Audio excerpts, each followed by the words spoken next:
माझा खूप छळ करत होता. रात्री झाली की त्याच्या अंगात जणू राक्षस यायचा. तो माझे दोघे हात पलंगाला बांधायचा आणि माझ्याशी शारीरिक संबंध करायचा. मला खूप त्रास द्यायचा. नको ते करत बसायचा. रात्री अरुण माझ्याजवळ आला आणि मी त्याला नकार दिला. त्यामुळे त्याने रागारागाने लवकरच ऑफिसला सकाळी निघून गेला. मी उठेपर्यंत गेला होता. अरुण आज लवकर ऑफिसला गेला होता. मग थोड्याच वेळात मला अरुणचा फोन येतो. रुचिता, मी आज लवकर घरी येईल.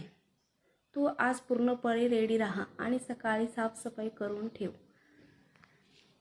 तर मित्रांनो, नमस्कार मित्रांनो, माझं नाव रुचिता आहे. माझं लग्न अरुण नावाच्या एका माणसाशी झालं आणि माझं सगळं आयुष्यच उद्ध्वस्त झालं.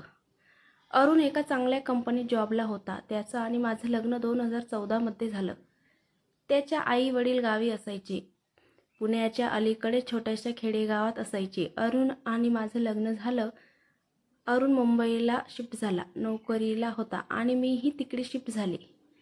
आमचं 1 वर्ष चांगलं जमलं म्हणजे आमच्यात काही दुसरे वाद नव्हते. पण अरुणला एक खूप घाण सवय होती. तो रोज रात्री मला खूप त्रास द्यायचा. रोज माझ्याशी तो शारीरिक संबंध करायला बघायचा. मी दमलेली असल्यास या सगळ्यांचा मला खूप मनस्ताप व्हायचा. मला कितीतरी इच्छा नाही असली तरी तो माझं काही ऐकायचा नाही. तो माझे दोघं हात पलंगाला बांधून द्यायचा, पायही बांधायचा आणि माझ्याशी शारीरिक संबंध करायचा. खूप त्रास द्यायचा. नको त्या गोष्टी करायचा आणि मी नाही ऐकलं तर मला खूप मारायचा. आमच्या दोघांशिवाय घरात दुसरं कोणीच नव्हतं. त्याला त्यामुळे कसली भीतीही नव्हती.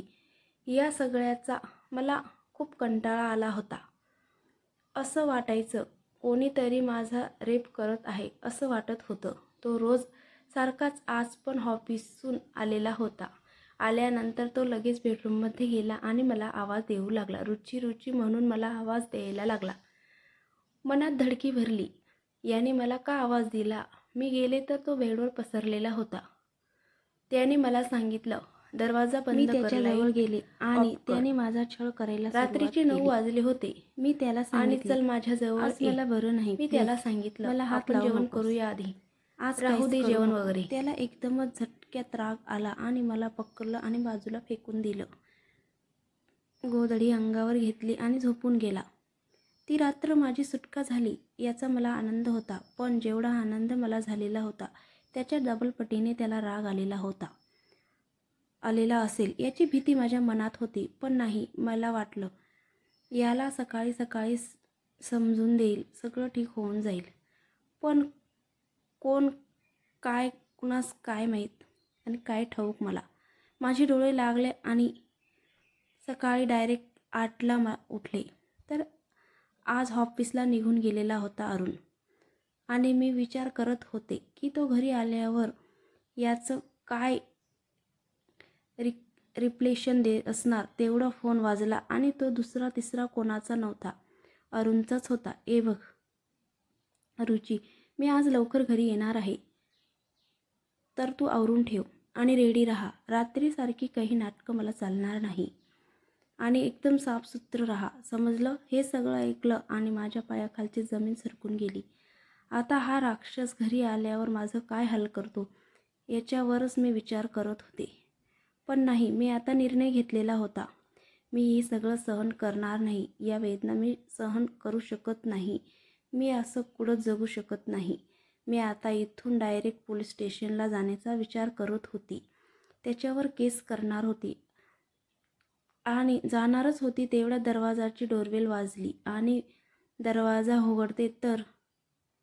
बघते तर कोण? मम्मी पप्पा घरी आलेले होते. त्यांनी मला बघताच माझे अश्रू अनावर झाले. आई वडील मला खोदून विचारायला लागले, काय झालं, तू एवढी रडते का आहेस? तेव्हा माझ्याशी झालेला सगळा प्रकार मी त्यांना सांगितला आणि मग त्यांनाही धक्का बसला. त्यांनी खूप वेळा विचार केला आणि एक टोकाचा निर्णय घेतला. आता त्यांनी हा कोणता निर्णय घेतला हे जर तुम्हाला जाणून घ्यायचं असेल तर तुम्हाला जर हा व्हिडिओ आवडला असेल तर लाईक करून घ्या आणि आपल्या चॅनलला सबस्क्राईब करून ठेवा, म्हणजे दुसरा भाग आल्यावर तुम्हाला लवकरच ऐकता येईल. आता तुम्हाला प्रश्न पडला असेल, मी हा पुढचा भाग का करते, आत्ताच का पूर्ण स्टोरी सांगत नाही. तर मित्रांनो, प्रॉब्लेम असा आहे, जास्त वेळ स्टोरी मी करू शकत नाही, कारण खूप मोठी होऊन जाते आणि जो इंटरेस्ट छोट्या स्टोरी ऐकायला आहे तो मोठ्या स्टोरीमध्ये येत नाही. तर मित्रांनो, मी तुम्हाला पुढचा भाग लवकरच घेऊन येईल, पण त्याआधी तुम्हाला मला कमेंट करावं लागेल तुम्हाला पुढचा भाग हवा आहे की नाही, तरच मी पुढचा भाग घेऊन येईल. तर आजसाठी एवढंच. पुढच्या स्टोरीसाठी कमेंट छान करा.